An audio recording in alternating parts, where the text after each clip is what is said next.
Bonjour et bienvenue sur la chaîne Et si on parlait psychologie. Aujourd'hui, on a souvent cette question de pourquoi on parle toujours de l'enfance.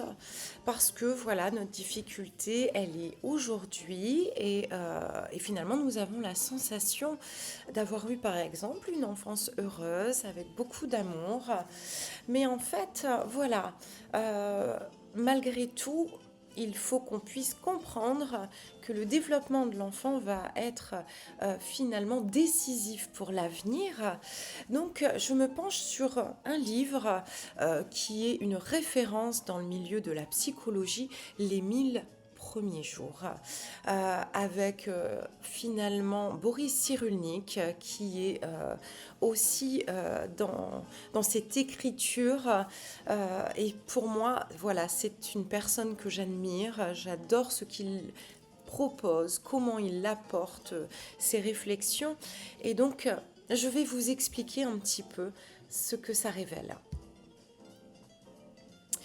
Donc, les 1000 premiers jours est un livre, hein, voilà, qui va finalement, grâce au progrès de la neuroscience, des recherches sur l'attachement, a pu donc exprimer précisément que la conception de l'enfant jusqu'à ses 2 ans, donc les 1000 premiers jours, va être cruciale pour le développement finalement donc d'ordre physique, psychique et somatique. Donc bien sûr, je vous mets la couverture, hein, écrite par Joanna Smith principalement, mais avec la participation d'autres personnes qui sont merveilleuses en tout cas dans leur réflexion et leur travail, dont, comme je vous disais, Boris Cyrulnik. Alors, ce qui est important dans les premiers jours du développement humain, c'est le cerveau. Et oui, le cerveau, il va tripler de volume durant ces 1000 premiers jours. Les connexions neuronales, elles vont se former et c'est incroyable puisque ça va très vite. Je l'ai déjà dit dans d'autres vidéos, le cerveau, il est plastique, il est malléable.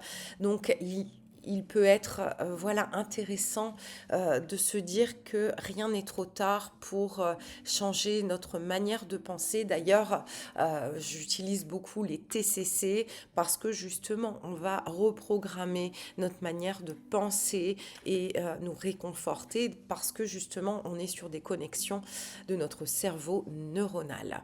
Les expériences précoces, donc la nutrition, l'affection, l'affectivité, les stimulations, le stress, elles vont toutes ces choses nous influencer sur notre structure et notre compréhension.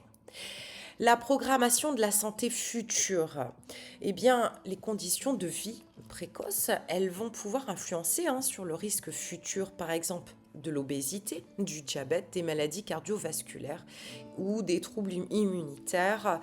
Alors, c'est pas moi qui le dis, bien sûr, il y a eu ces recherches qui ont été concentrées pour continuer à évoluer et pour améliorer les prises en charge.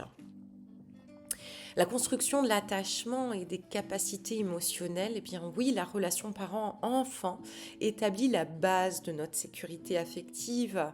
Le stress précoce, par exemple, des conflits à la maison, un sentiment d'insécurité, un manque de besoins qui voilà, ne sont pas satisfaits. Je le dis souvent en séance, un bébé qui pleure parce qu'il veut voilà, le réconfort de maman, de papa et qui ne reçoit pas, en fait, finira par arrêter de pleurer. Donc la gestion des émotions peut être vraiment impactée quand on est adulte. La croissance physique, et oui, le squelette, les organes, le système digestif, immunitaire, ils vont se développer énormément. Et donc l'alimentation et l'environnement, c'est essentiel. Je vous donne un exemple. Finalement, vous avez des enfants qui peuvent avoir des chocs émotionnels et à un moment donné, eh bien, ils vont se retrouver par exemple avec de l'énurésie et donc après examen plus âgé, on va se rendre compte que la vessie n'avait pas continué sa croissance, elle s'est arrêtée à un jeune âge et donc des difficultés à ce sujet. L'environnement familial, le soutien et la stimulation offertes par la famille, elles vont être fondamentales pour le développement émotionnel. L'influence des pairs, eh bien oui, les camarades euh, vont être indispensables. L'interaction avec les pairs va contribuer à se développer dans les compétences. Donc finalement, les compétences sociales, on va les développer. Voilà, quand des enfants sont ensemble, ils vont jouer ensemble, ils vont pouvoir explorer l'univers extérieur, que c'est le terrain de jeu, le tapis de jeu, peu importe. On va avoir le sport, la collectivité, les crèches, et ça va aider à renforcer la confiance en soi. Ce sont des liens avec des enfants du même âge, mais pas que, à privilégier. La communauté, un environnement positif va favoriser finalement l'inclusion et l'apprentissage collaboratif. D'ailleurs, c'est en ce sens que beaucoup d'établissements scolaires font des classes inclusives pour pouvoir mutualiser les connaissances et nourrir cette estime de soi, cette confiance en soi. Le facteur socio-économique, eh bien, ça peut avoir un impact parce que l'accès aux ressources ne seront pas les mêmes. Et c'est vrai que ça peut pénaliser certains individus ou en tout cas dans certains lieux parce que l'apprentissage ne sera pas du même ordre. Bien sûr, on ne parle pas d'un manque financier et d'un manque d'amour. Les conséquences sur le développement vers l'âge adulte, eh bien, comme le papillon, vous comprenez bien que dès l'arrivée de la chenille jusqu'à sa chrysalide et enfin la vie de papillon, c'est bien une continuité. Eh bien, nous sommes faits finalement de la même manière. Nous nous développons déjà dans le ventre de maman jusqu'à l'épanouissement. On va parler des carences alimentaires. Et oui, l'alimentation de la maman, quand elle est enceinte, une maman ne mange pas pour deux, mais en tout cas, il faut qu'elle privilégie une alimentation équilibrée, variée. Et même quand il y a allaitement, on continue à garder ce rythme puisque vous êtes le lait. Et oui. Donc, tout ça va jouer et puis après, il y a la diversification alimentaire, puis les repas solo de nos enfants.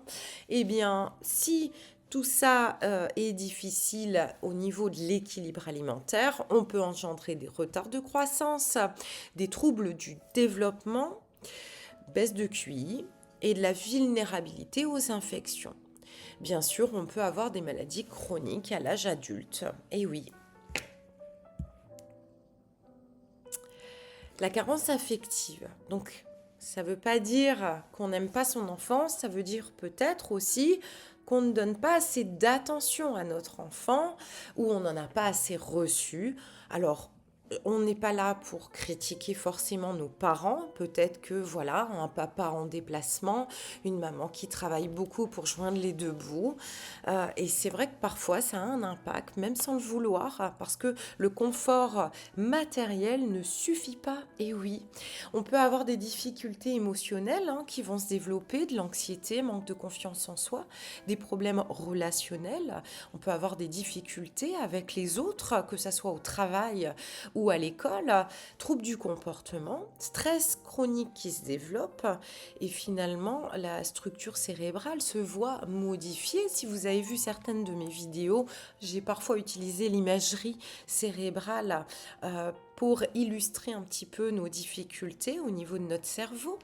Ce qu'il faut comprendre, c'est que l'enfant, si c'est vous qui êtes enfant, si vous êtes enfant ou si vous êtes parent, il faut répondre de manière cohérente et chaleureuse pour que l'enfant puisse se sentir en sécurité et se développer. Hop, on continue. Donc, les carences, eh bien, il faut bien sûr des câlins, des bisous, mais alors, ce qu'on oublie souvent, Il faut jouer avec son enfant, il faut lui raconter des histoires, il faut le stimuler. Françoise Dolto dit souvent qu'il faut utiliser les mots à chaque objet que l'enfant va regarder, toucher ou mettre à sa bouche. Et oui, il faut être en interaction par des caresses, par des chatouilles, par le bain, par la promenade, par la sieste, les doudous. Et donc, plus l'enfant va grandir et plus il faut qu'on prenne des temps. Ça ne veut pas dire faire ça toute la journée. On comprend bien qu'en tant que parent, on ne peut pas. Et oui, mais c'est pas grave, on est en train de faire le linge. On peut très bien avoir bébé à notre côté, puisque n'oubliez pas, les 1000 premiers jours, c'est jusqu'aux 2 ans de l'enfant. Donc, si on a le week-end, on a vraiment nos tâches à réaliser, c'est vrai, mais on peut très bien jardiner et avoir bébé à côté de nous et puis lui expliquer, lui faire des chatouilles, lui montrer une fleur. On peut très bien utiliser notre quotidien, en fait, pour le stimuler. Parce qu'une carence affective, voilà, on l'a vu, mais une carence en stimulation, peut provoquer des dommages très graves sur le développement du cerveau et avoir des difficultés sur du long terme. Alors, le stress, c'est toxique. Alors, quand un enfant vit le stress intense et répété, il peut avoir de la violence conjugale, il peut avoir des comportements très agressifs, des langages finalement plutôt euh, comment dire, oui, agressive encore. On va avoir ce contexte qui est pas forcément de la maltraitance directe sur l'enfant, mais par exemple des parents qui ne s'entendent pas, des parents qui se disputent régulièrement, qu'on jette la vaisselle par terre ou qu'on se violente physiquement, vont avoir un impact en fait sur la psyché de votre enfant parce que lui, il va avoir ses alertes, même s'il n'est pas impacté directement. On peut avoir l'hyperactivité du système finalement qui se met en alerte. On peut avoir un trouble anxieux, de la dépression qui va se développer, l'altération de la mémoire et beaucoup de capacités d'attention qui peuvent être finalement impactés. Donc attention à ce qui se passe aussi autour de bébé. On pense souvent que bébé ne comprend pas, il est trop petit, bébé ne se souvient pas. Et bien en fait si, son cerveau, lui, va se souvenir et il n'oubliera jamais. Les figures d'attachement, eh bien, vous avez compris, ça va être les parents dans un premier temps, la fratrie, les grands-parents, les tontons, les tatis, la crèche, les nounous, l'école ensuite pour ceux qui sont scolarisés assez tôt. Et si malheureusement dans tout ce circuit il y a une figure d'attachement insécurisante, ça va créer des dégâts, vous le comprenez bien. Oui, l'enfant ne peut pas verbaliser, oui, l'enfant ne peut pas le dire, mais cela ne veut pas dire qu'il ne va pas le voir et le garder en mémoire. Donc, des parents aimants et disponibles, c'est à retenir. Dans le calme et la sécurité, il faut de la douceur parce que l'enfant doit se sentir en sécurité et soutenu. Donc ça va contribuer à la construction de la confiance en lui et des relations interpersonnelles plutôt saines à l'âge adulte. Parce qu'un manque de disponibilité, un comportement agressif ou même dépressif, je ne l'ai pas évoqué, mais un parent dépressif sans le vouloir va montrer tous ces signes à son enfant et ça peut amener l'enfant à développer des problèmes d'attachement ou de l'imitation sans le vouloir du comportement de son parent.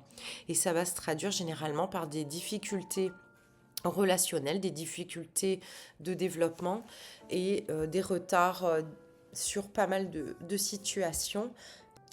Bien sûr, je ne peux pas aborder tout dans mes vidéos, hein. C'est plus voilà une première réflexion, des premières pistes.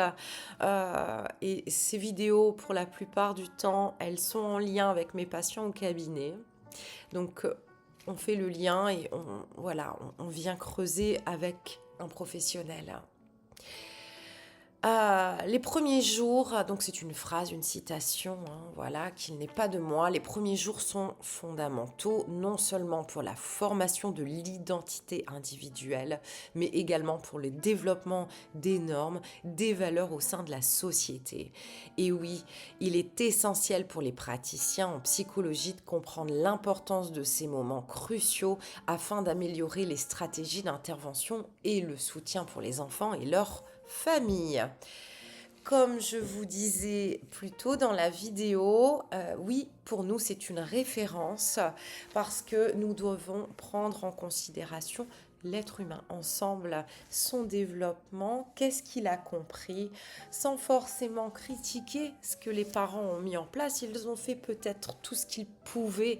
En tout cas, ça permet d'avoir des réponses. Pourquoi on fonctionne de cette manière-là? Vous avez compris, on n'est pas là pour critiquer ou culpabiliser les parents. Non, on fait comme on peut avec ce que nous avons. L'important, c'est d'aimer, de donner du temps, de faire tout ce qu'on peut parce qu'on peut être aussi malade. Et ce n'est pas non plus, une pénalité, une double peine qu'il faut se donner, se dire simplement, ben voilà, on a des situations difficiles, par exemple une séparation, un cancer, un décès dans la famille, une perte d'emploi, un parent qui doit élever seul pour différentes raisons. Nous avons des étapes dans notre vie qui fait que nous faisons chaque jour comme nous pouvons. Et parfois, il est difficile d'imaginer que l'enfant va comprendre et va assimiler certains messages, par exemple la protection des parents. Et oui, l'enfant aime naturellement ses deux parents. Il va chercher à les protéger, à les aimer très fort et à faire tout ce que le parent a envie. Donc j'espère que cette vidéo vous a plu. C'est un sujet, en mon sens, très intéressant, mais surtout important. N'hésitez pas à liker, à vous abonner si vous le souhaitez donc à cette chaîne, car chaque semaine un nouveau contenu est proposé. Vous pouvez laisser également en commentaire ou par email. En description, vous allez trouver mon planning si vous souhaitez prendre rendez-vous en visio ou pourquoi pas si vous êtes dans mon secteur Drôme de la France, vous pouvez. En tout cas, tout est en description. Je vous dis à très bientôt pour une